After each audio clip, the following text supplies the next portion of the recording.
Hello, everyone, and welcome to our episode 3 of the ColLABorate series.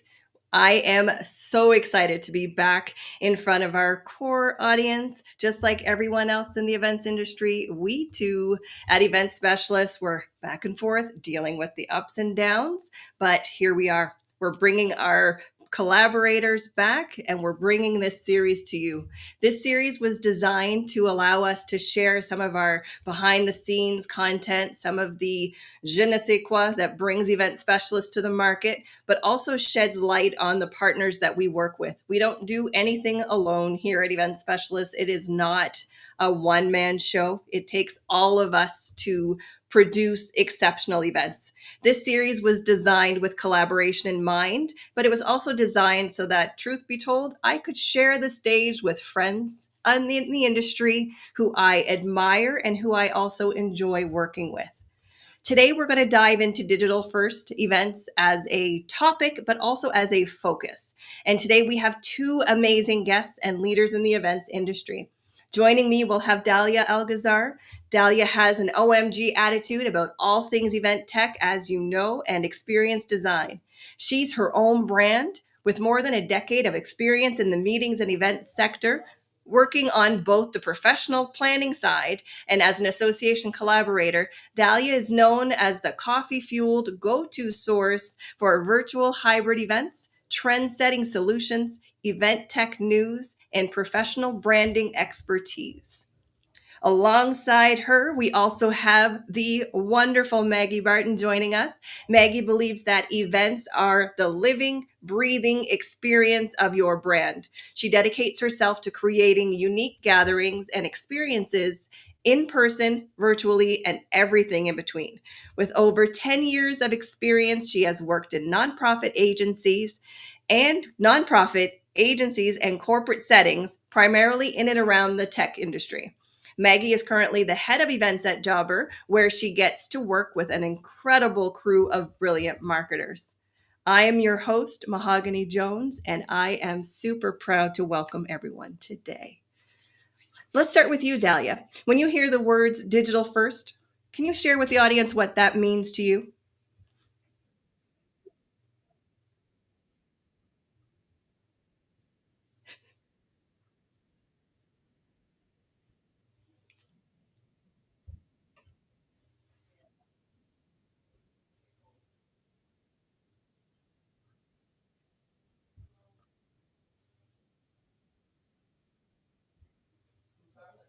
Forever, all of us. But people's focus has been on it in the last couple of years, and it should always be digital. Always digital. If event profs can change their perception that digital is actually a venue instead of a camera or a mute button, or that kind of thing, it they are able then to absorb it within their event strategy, their experience strategy, more so than anything their content strategy. So I'm going to play devil's advocate. Yes, I have a lot of coffee in me today, right now. And but I would say let's let's move on from digital first to digital always on as a venue for experiences. Thank you for that. Maggie, I feel like we actually met for the very first time at an event where we were actually talking about digital first. We were like, oh my gosh, I found my counterpart. So, Maggie, why don't you share a little bit with the audience what you feel just defines digital first?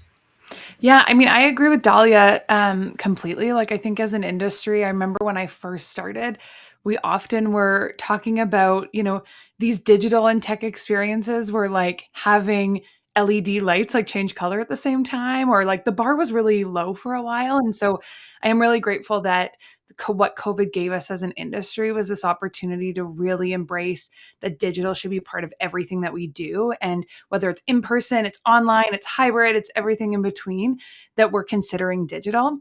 However, when I do talk about digital first, often what I'm talking about is that during COVID, and as we see the continuation of hybrid and virtual events in, I mean, we're not in a post-COVID world, but in times that we can get together, we're often seeing people go, what would this be in person? And then changing it. And then, creating an event based on what it would be in person, but it's not. So why not look at the event completely as a digital first experience first and foremost and build it off of that? So in some cases, your event might be better hosted on a social media platform because it's digital first. It might be better that there is no in-person aspect at all because it's digital first. Or maybe you build out the whole digital first experience and then you layer on top of that an in-person experience. But the point of digital first is that you're not trying to recreate an in-person experience. You are first and foremost creating a digital experience and then layering on top of that however you see best fits your event. Absolutely. I love that. When we say digital first, we don't mean that we're only focusing on the virtual. And I feel like that has been a misconception that's been out there. Digital first means we're designing with digital in mind. It doesn't mean we're designing purely for a virtual space, the same way as you wouldn't design purely for in person, but we want to make sure that digital is not an afterthought. I mean, the same things we saw pre-pandemic, all of a sudden we have this large audience, and how do we capitalize on that?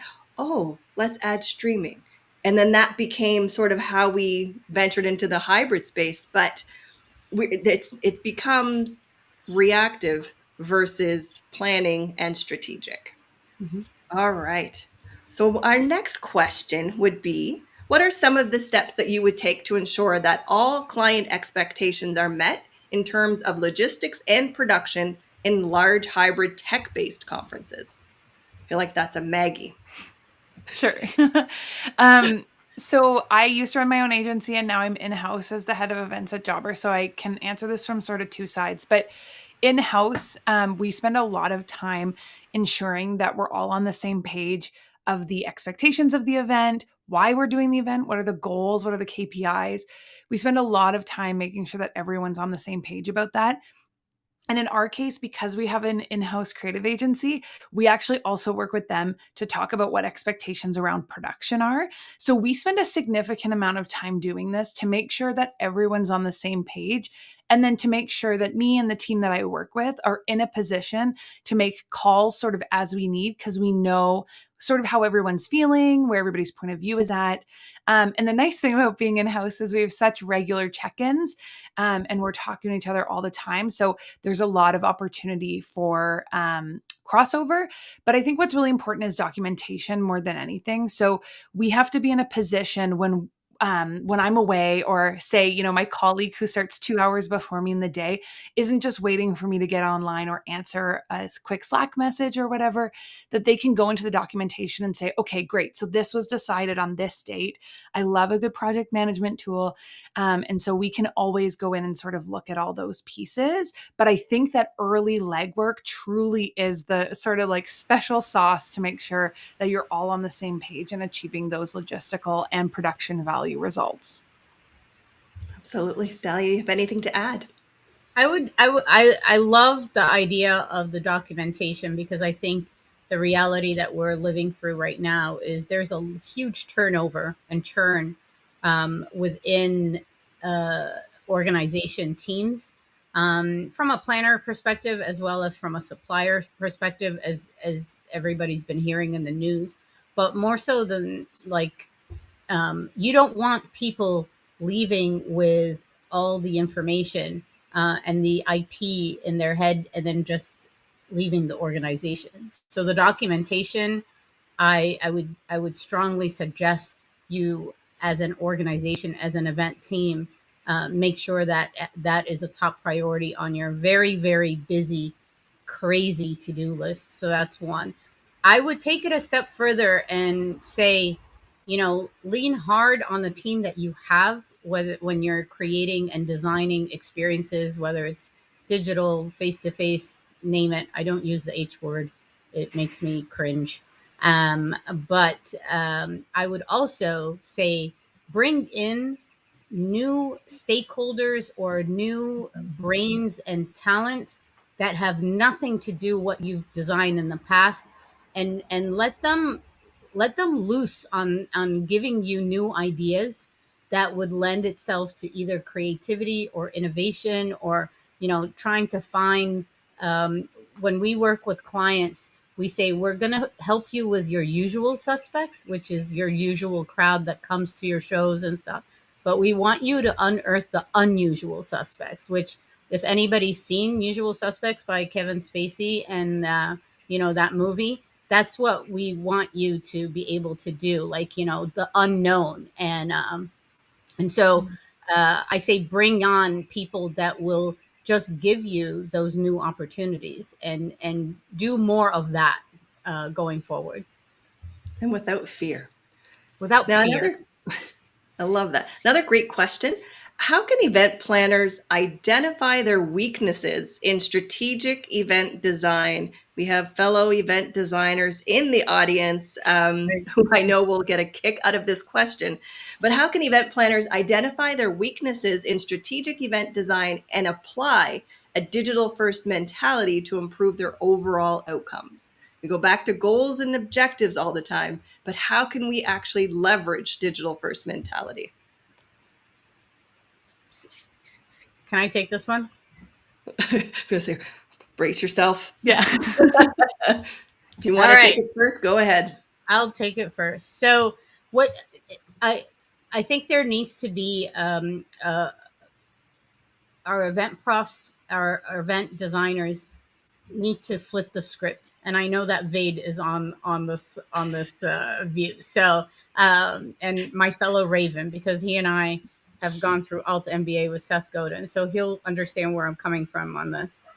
Flip the script, and you can use digital definitely for this, is where the design has to start with not your goals and objectives as an organization, but the goals and objectives of your audiences, your usual suspects and your unusual suspects.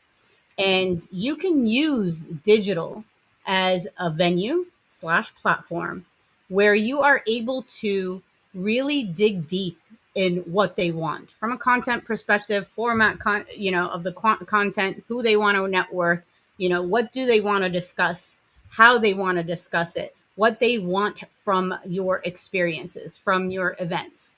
So the goals and objectives have to be about your audience, not about you as a business, first and foremost. Digital can be used for that as a landscape, and from there, then you'll be able to design like shoots from it, whether it's meetups and that's your face to face, or it's meetups within a conference, for example. Or you're going to have those that you took digital first and they will always want to be on digital. And you cannot take that away. You shouldn't. You should actually be building on that. That can become your funnel for your face to face. It can become a funnel for new revenue opportunities, content opportunities, etc. But on the digital side, your KPIs, your metrics, they can't be vanilla metrics. You can't cut and paste the KPIs that you have on a trade show, like plan or playbook, and say, I'm going to put this on digital. They totally have to be separate. And again, I stress on, it's not your goals and objectives that you have to keep in mind. It's the attendees. Is he like having fun with this one? Because I'm like trying to get on Facebook to see what the heck he's talking about. But yes. I'm also on LinkedIn looking at the, the Yeah. questions and the comments. Yeah. He's like, I'm getting like fireworks from him. So like, I guess he's on a roll, but he says, go to where your audience is. So there you go. Maggie, what are your thoughts on that? I mean, I feel like you played both sides, so it'd be great to hear your perspective too. Yeah, I totally agree. Like, I think if your goals and objectives aren't based on the goals and objectives of your attendees, something's gone horribly wrong. But in terms of actually executing on digital first and creating an experience, I love to talk to social media professionals first because their lives have been fully digital from the get go. That's what they do. And I think we limit things when we go, we're going to be on this platform only. We did our procurement, we got our 3, we did the demos, and we're on this one platform. But digital is endless. There's, a new platform every day we wake up. People engage with digital in so many ways. So I love to go, Like, let's pretend we don't have a platform. What does the event look like? Is the platform the best way? Okay, if the platform is the best way, what can we do outside of the platform? What can we do leading up to the event? That's the cool part about digital events that I really love. And to everybody's point today, like doing that, whether it's in person or virtual or everything in between, I like to look at what can those experiences be. So we think about in person. I want to say quote unquote like traditionally, but not totally traditionally. We, got an invite in the mail or we got an invite in our email, and it was sort of often stale sort of in its experience. And I think we have this opportunity to make that lead up to this event also an event in itself that is also based in a digital experience. So that's my challenge to folks, is to talk to social media professionals, look at what's being done, go to tons of events, and go to non-event events also. Because we all go to those events, so you're getting those sort of same ideas. It's a bit of a an echo chamber sometimes, but going to events by different tech companies, I always love to do. Go to HubSpot, Dreamforce, all of their different events, check out what they're up to. And that'll really help you realize how you can leverage digital experiences, and then read a ton. My team will tell you I'll like go and read a bunch of different LinkedIn posts or articles that people are writing, and I'll come back and be like, okay, we're changing the direction on this piece and we're doing this because it makes so much sense and I never thought of it in my life. So, you're not, you as a solo inspiration isn't going to get the work done. So you need to, pull from different experts, attend events like this, and you'll just get better and better. Yeah, I love that. The collaboration at its finest. And the shout out to attending non-event industry events. I mean, I know this series is really designed for our fellow event professionals, but it's also good practice to learn from other industries. We can beg and borrow from other conferences till the cows come home. I mean, HubSpot Inbound, that is one of those must attend events. South by Southwest, like all of these things, you can take so much inspiration and learning from to see what can be applied to your next event. On the topic of promotions and communications, what type of digital communication strategies do you usually apply to your events to create that FOMO? You want to keep attendees engaged on their socials. We want to achieve a post-event buzz. Like, how do you tie your communications to that? And then also, let's talk a little bit about KPIs. I mean, I know it's a loaded two-part question, but we can't talk about social communications and marketing without actually talking about KPIs. So let's dive into that one. Dahlia, we'll start with you. So I think the traditional marketing works, but it's not cookie cutter and it's not a cut and paste. So like even email campaigns, you truly have to figure out new kind of CTAs. You have to figure out, how to get the attention. Everybody's inbox, we thought it was mayhem like a couple of years ago. Right now it's vanilla. Everybody's using the same kind of messaging. It's not personalized. What can trigger MJ to go to an event is going to be different than what triggers Dahlia, for example, or Maggie. So we need to figure out, what do people want? And it's interesting because you now can like have so much fun with videos. You can have so much fun with being creative. But this is where I wonder where event profs, if it's not their superpower and it's not their cup of tea when it comes to content marketing, when it comes to event marketing, digital marketing, you can't keep that in-house and think you are going to get the same results, which also, this lends itself to the KPIs.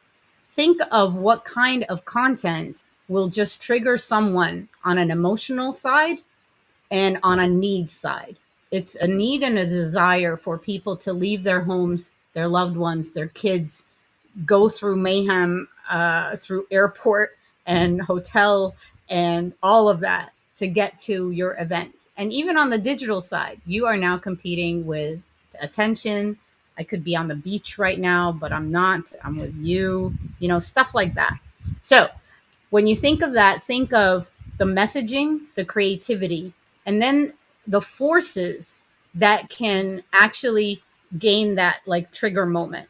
If MJ is going to a conference and she's like, Dahlia, come with me, I will say, yes, I will come with you. This is peer to peer marketing that cannot be um, overlooked. So this is where you create that ambassadorship type of tribe.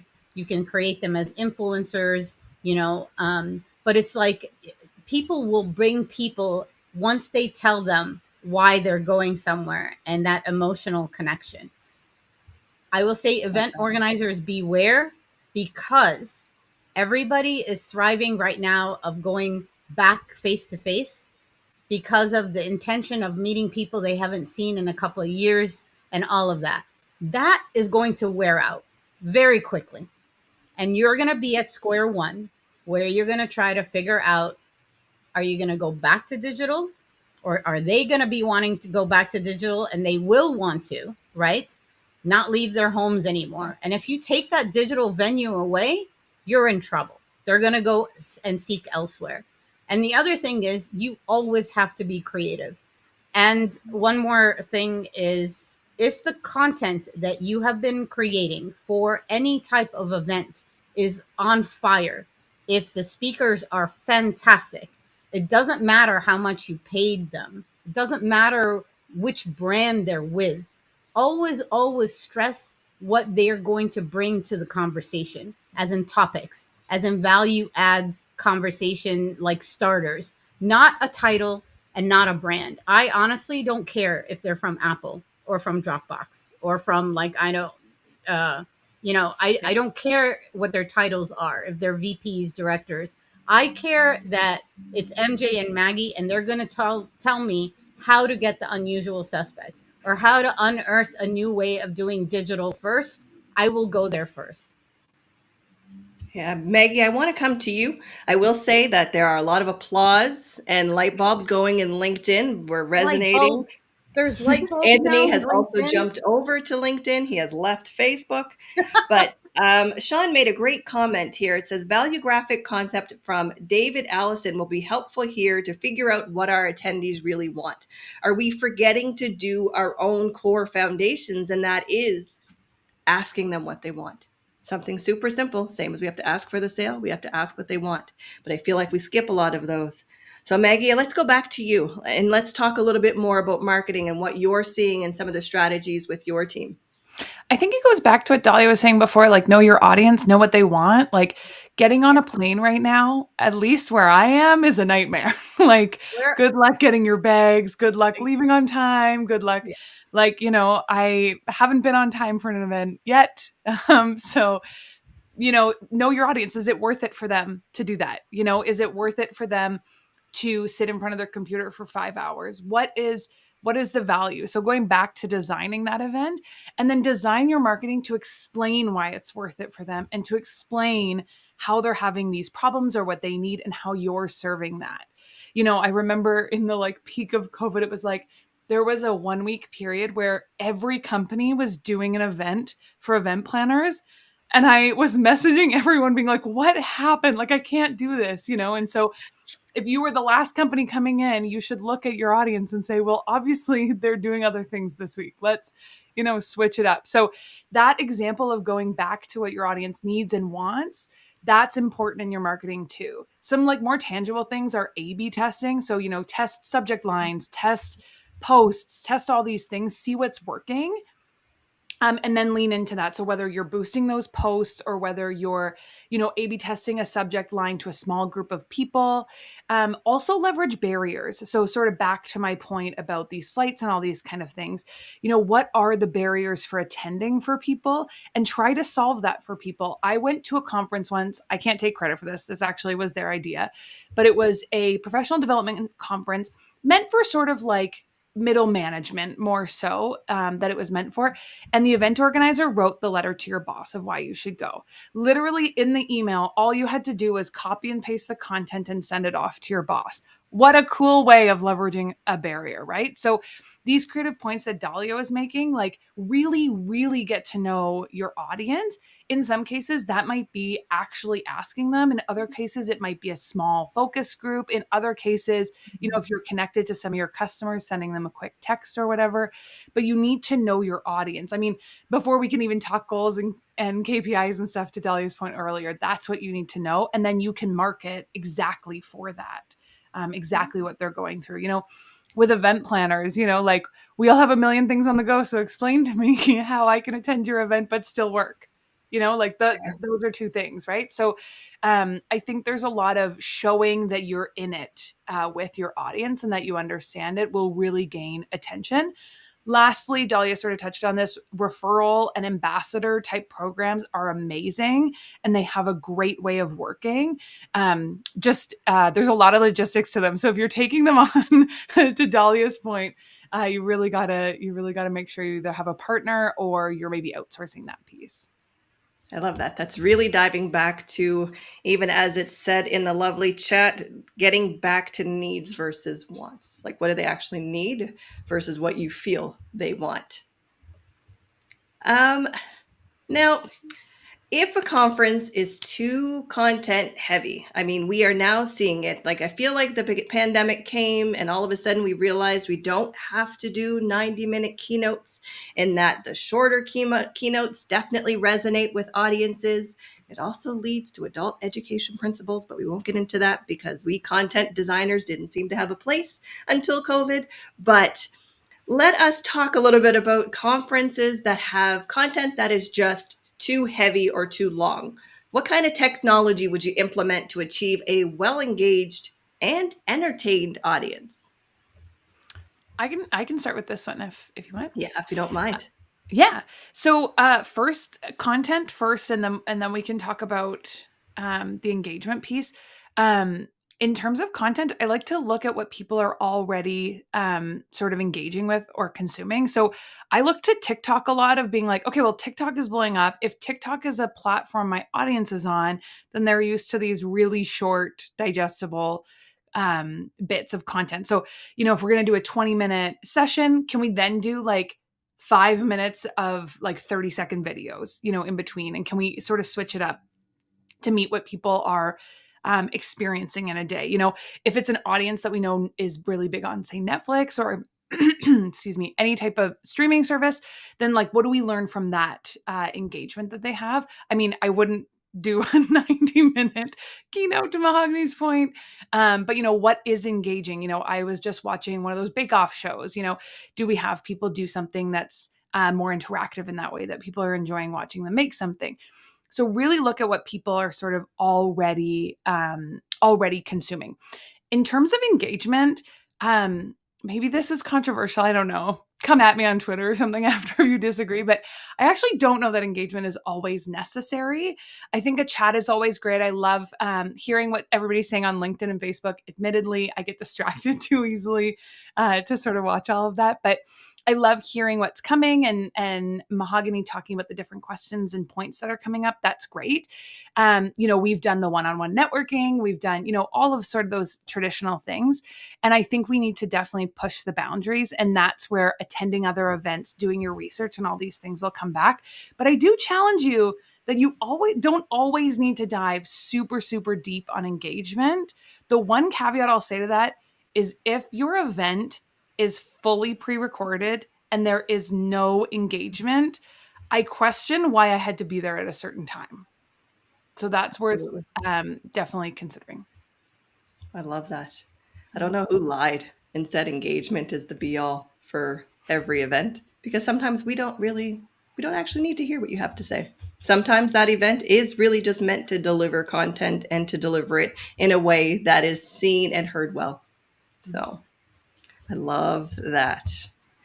Can we share any strategies that we find helpful that we could apply to incentivize networking or any of these things when we say, or the C-suite comes down and says we absolutely have to encourage more engagement, or all of a sudden the marketing team has a new KPI that they need to have so many engagement points in person and online? I'm starting to see that, which I find funny. But How would we look at that? Any strategies that you're seeing work well? I think if you are wanting to see engagement, or if you're wanting to see, let's say, additional uh, information shared, because a lot of times the chat can be on fire on, like, parallel conversations. There's like amazing intel and amazing conversations happening in the chat while a session is being presented, right? So if the goal, so every content piece within a program has to have what the engagement goal and metrics is. And to your point, if a session is just to deliver the session, then the metrics is close to zero. There's nothing, no expectations there. But if the expectation is, like, for example, you have a panel discussion and you have a sponsor that paid you $1 million for that panel discussion, right? And they are looking for insights from the masses, if you will, then you need an engagement ambassador, a cheerleader, one with confetti guns, but one that is prompted, has a plan, and within the chat is able to curate these insights that will then lend itself to a post event or a post session content piece that will then support the sponsor KPIs in place, the sponsor objectives. They gave you $1 million, you're going to give them another, like, parallel, universe, if you will, of insights that they can use. Or if you have, you want networking with a purpose, not necessarily bad coffee, or like, oh, go to the bathroom, or let's do yoga for 2 minutes. That's all well and good. Those breaks are good. But if you want to do networking that has a mission or that has a purpose, then be very transparent and say, in your registration, 40 people were interested in AI. Guess what? IBM is a sponsor. They want 40 people that are interested in AI because they want to, like, get into their minds, have a brain date, and then give them an incentive of a card, make it worth their while. But also, the content that comes out of that networking or that brain, like, power, they can get first dibs to it. And guess what? They will want to be part of it. That's right. And they will, like, and that's a content piece that then you can go to IBM and say $2 million for that one, you know? But this type of engagement and this type of, like, these activations of content and brain width and brain dates and all of this, it has to serve the audiences, and it has to serve them, that they go away feeling that you empowered them and that you made them smarter than 2 days ago or 1 hour ago. That's a really great point too, even into understanding what your true KPIs are, and also being able to find those KPIs that match your own internal goals and objectives. I mean, Mm-hmm. I feel like I'm a broken record, but I always say that you should always know what your internal goals and objectives are, and make sure that you're able to get the results that you need to either justify your role, justify your spend, justify the fact that the event actually exists, but making sure that you're arming yourself with that. So, great point to these vanity metrics. I feel like digital first allowed us to really rethink data. It allowed us to realize that data is attainable, data, reports, all of the things are available, but it's not always talking about everything one for one, the vanilla metrics or the vanity metrics. So we need more than just these people came. At Event Specialists, we like to put an event concierge in the chat, and that is our eyes and ears. They're the person who is actually collecting the data in there, and the report that we send at the end, all of the stats that you've asked for, how many people joined on mobile, how many were on the app, how many did this, how many attended, but it also says this many people commented that they weren't enjoying the session. This many people said they were enjoying the session. This is the side conversation that happened during your session. Those things are gold, like you said, Dahlia, to the sponsors. Knowing Yeah. what conversations are happening and allowing them to continue to happen after is where the money is. It's Yeah. what is really going to help us move forward. So the whole idea of being data centric, we've been saying that ad nauseum for like flipping, I don't know, 50 million freaking years. All right. We've been saying, That oh, many. audience centric for a very long time. And then, all of a sudden, fast forward, it's like we're still churning, we're still spinning wheels, we're still on a roller coaster. And Anthony Vade, his question was, how can event profs overcome the fear of unknown? The first and foremost way that they can do that is base it on data. If your Yeah. data shows that your conference doesn't have to be 7 boring days long, Yep.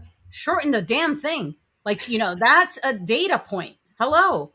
But the thing is, you can't just do survey monkeys anymore.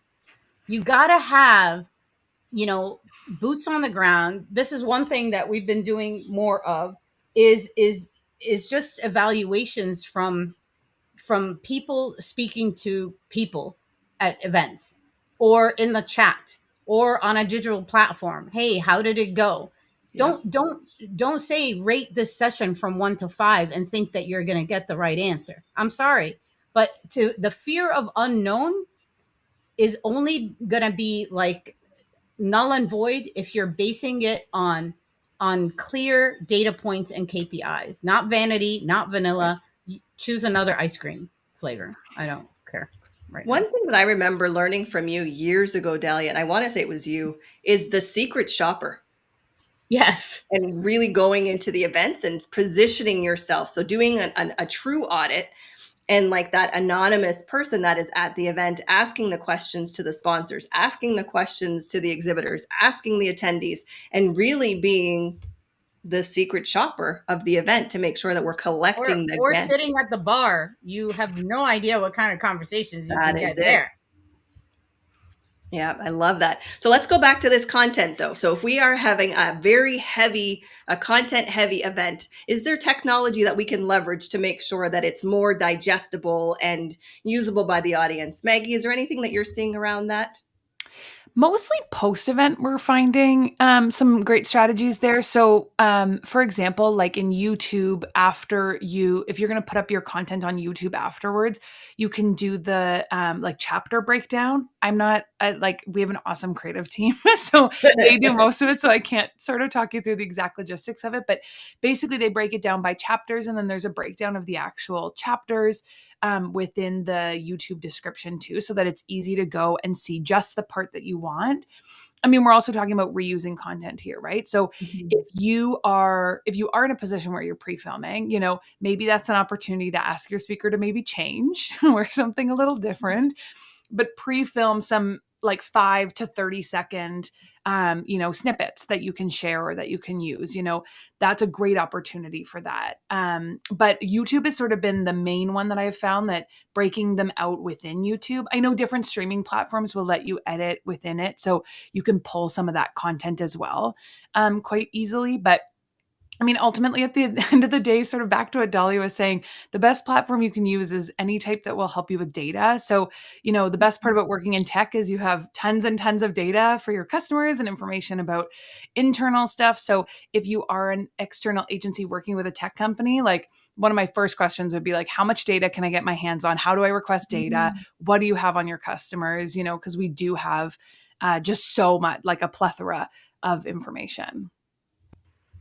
I just wanted to add a couple of technologies that you should check out. Is Clipper is one. Mhm. Mhm. So Clipper is CLIPR .ai. And basically, the reason why I bring it up is because you are able to index content and then it becomes searchable. So imagine if you have 50 sessions that were pre-recorded or put on a Clipper platform, then you can search for content moments, but then you bookmark them.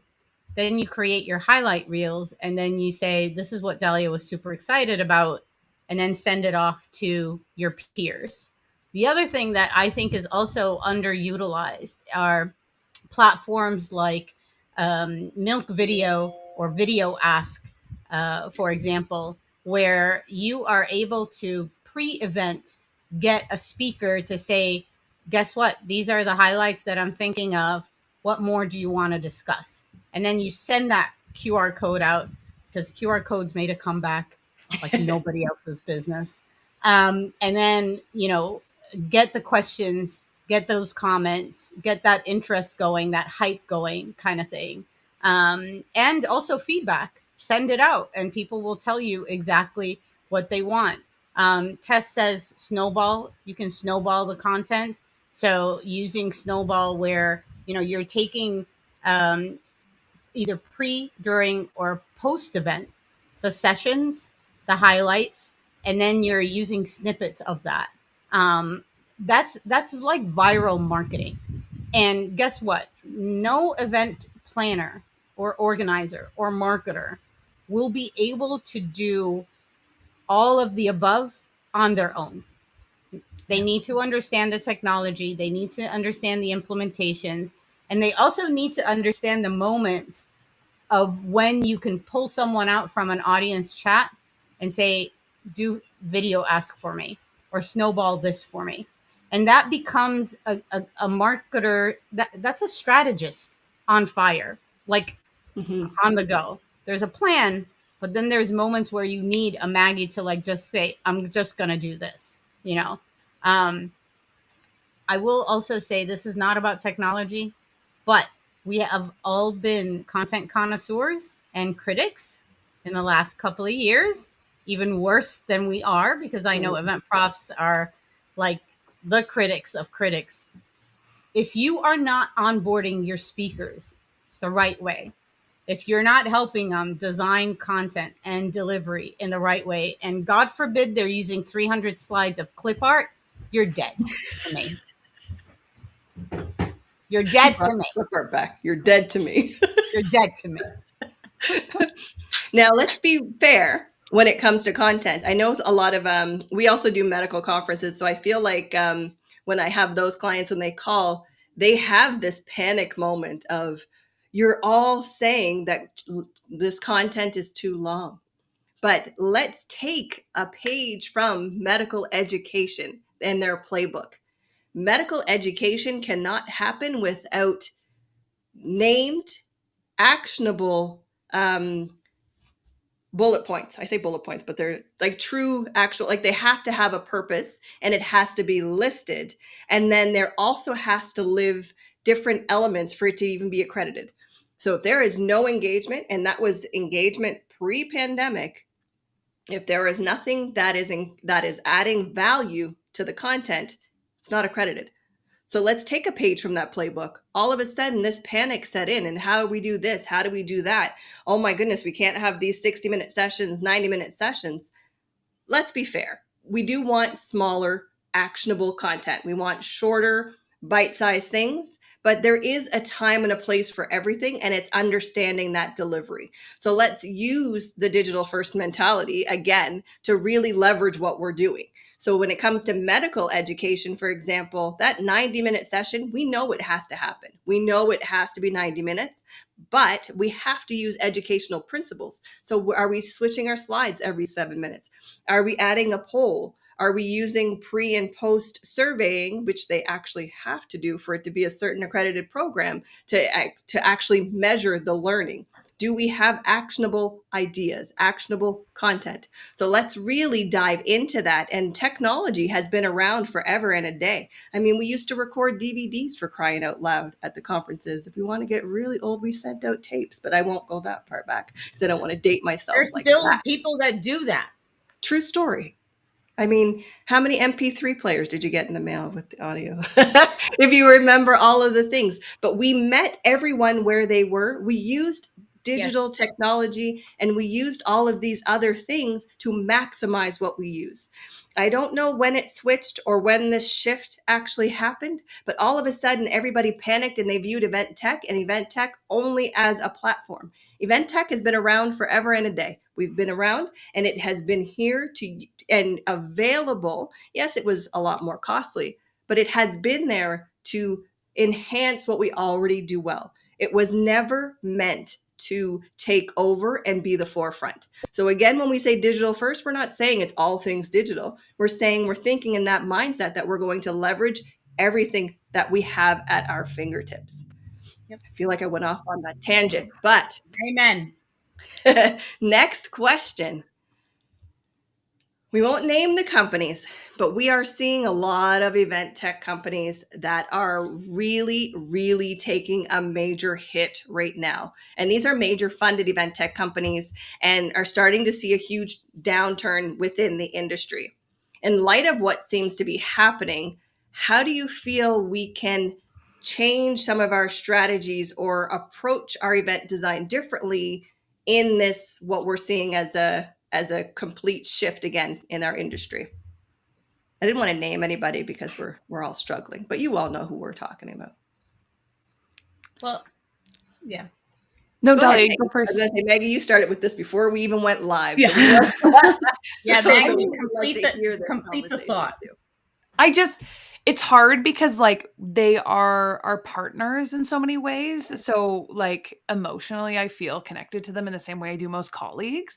Like I look, one of the companies, it's so funny not naming them, but one of the companies like put out a list of people who obviously had approved that they were cool to be on this list of people who'd been laid off. And like I'm like, oh, we just worked on an event together, and like, oh, you really helped me out on that thing. So like I very much feel like these are my colleagues. But it's not my responsibility to make sure that a platform can succeed in its business model. It's my responsibility to make sure that my events business model can succeed. So I do go into often a lot of these demos and stuff, wanting to keep in mind what their business model is, if they've recently had a layoff. Somebody posted, I think a couple weeks ago, on Twitter and was like, there's a lot of secret layoffs happening that nobody's talking about. And my response was like, I need to know about these. I need to know, what is the state of their business right now? And I'm not going to leave a company because of a layoff, but I want to have an honest conversation with them. So it's this sort of two-sided thing where I do feel for them, and their work ultimately affects my work if these platforms aren't staying relevant and aren't increasing the different capabilities that they have, or if there's certain things that I knew they were going to be implementing and now maybe they're not implementing. We're all sort of interchanged together, but I have to really watch out for my business case for my event over the business case of that company. Sorry if that sounds harsh. I don't mean to. No, it's There's reality. nothing harsh about you Nothing wanting harsh. to protect the success of your clients and your events. So I think I would want the same for them. That's right. Meaning, for and yes, everybody is going through a hard time. It's shitty when you hear about the layoffs. It's it, they can't disclose why they did it. If all of a sudden, 2 months before they secured a round of funding and they seem to be successful and there's a billboard up in Times Square somewhere, so like those kind of signals are seen. It's more transparent right now. But I would say from now on, and no matter if you're in the thick of it, there needs to be a succession plan and team in place. And if you're not asking from all your partners, even from a meeting management or virtual production partner, or even a marketing agency partner, let alone a tech partner, who's my successor? If Bob leaves, who am I going to be speaking to? Because once that IP in that head, like in that brain, leaves, it's hard to come back. And we are traveling and working at the speed of maybe 300 miles a second at the moment. It's not slowing down. So a succession plan is needed. A transparency, a roadmap is needed, I think, in regards to solutions, etc. You are going to be seeing contracts that are going to be less in time. There used to be a time, and I'm one of those, I guess, the few the few that were in group housing way back in the day when that was a sexy thing. It's not a sexy thing anymore. But what I'm saying is registration and housing companies used to have contracts for 10, 15 years, you know. Yeah. And now the tech companies, they're lucky if they have a multi-year contract. But then again, if they do, they have to protect that. What's the communication to the client like? This is your account, team B. If team A is gone, for example, they have to have the same um, uh, like success points as you, Maggie.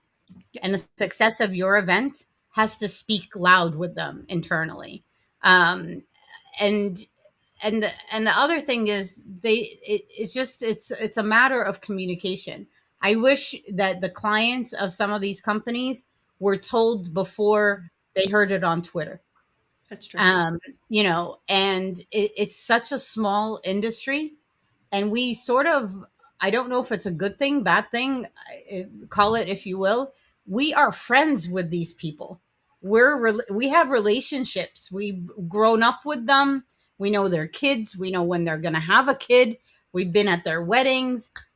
So you gotta make sure that you are not tone deaf when you do these layoffs. It will come and bite you in the ass. The one thing that I will say that I just want to add, I know it's a little off topic in the sense of hiring, but when we talk business and business strategies, I mean, an event at the end of the day is a business strategy. It's a business tool. So protecting that is important. But one thing that I know this is also may get me on Twitter again, but I personally am not phased by the layoffs and this and that. What I have seen, I did see a CEO from another event company make the comment, and I think I actually said it to you, Dahlia, as well, is that yes, they've had all of this VC funding and they're venture backed and they're all of these things, but they have to level set revenue and expenses.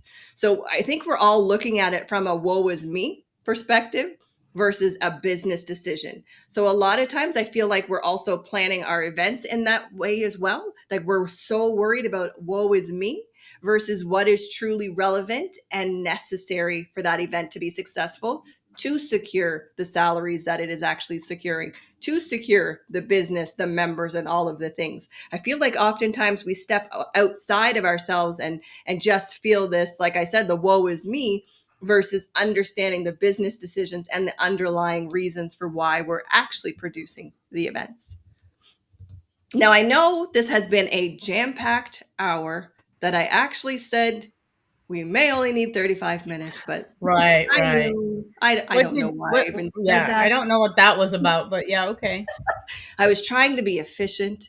But before we wrap up today's conversation, I want to add one more question. What do you feel is the biggest challenge in planning events in 2022, and what are the lessons that you've actually learned from it? Oh, I don't think we've learned any lessons. That's kind fair. of what I was going to say. You know what? It's the truth. I I was going to was say that. It surrendering. is Expect us to very have a truth frank of conversation. like, So, Frank, you here would we go. think that we would be so wanting to exploit the chaos that we went through. And, we haven't. We It haven't. irks me when people are like, "Oh, we're back live." I'm like, "Seriously? Back to the same old event that we were in 2017, 2019?" So we haven't learned anything. I worry about that, you know, us as creators. We're creators. We're creators. Yeah, Tess doesn't like that word back either. So, but we're creators in the sense of, if we're creators and we thrive on innovation and creativity, then we need to actually do it. That's right. And so that's my biggest worry and challenge at the moment, and that, and the brain drain that is happening within the industry. Yeah, I Maggie. think it's interesting. We're sitting here talking about digital first, and digital first really like lit a light bulb for me through COVID.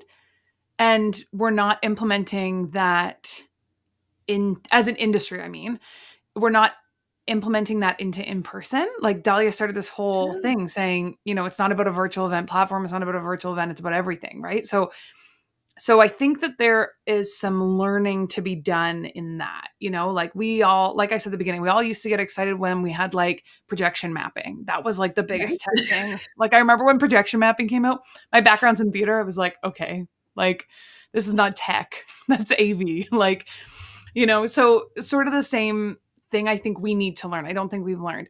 Also, everybody's in different places in the world, but like where I am, there's definitely another wave of COVID, and there's definitely not staffing planning happening around it. Yeah. So we still haven't learned that we might lose people for a week or however long they end up being sort of sick for. Also, I don't think we've learned. I think what's going to come to a head is this travel issue, and around what Dahlia was saying with people being so excited to go to in person. And then what happens when that starts to peter off, or what happens when people go, for a long time I really didn't have to like leave my kids for a That's week. right. Like, why do I have to leave them now?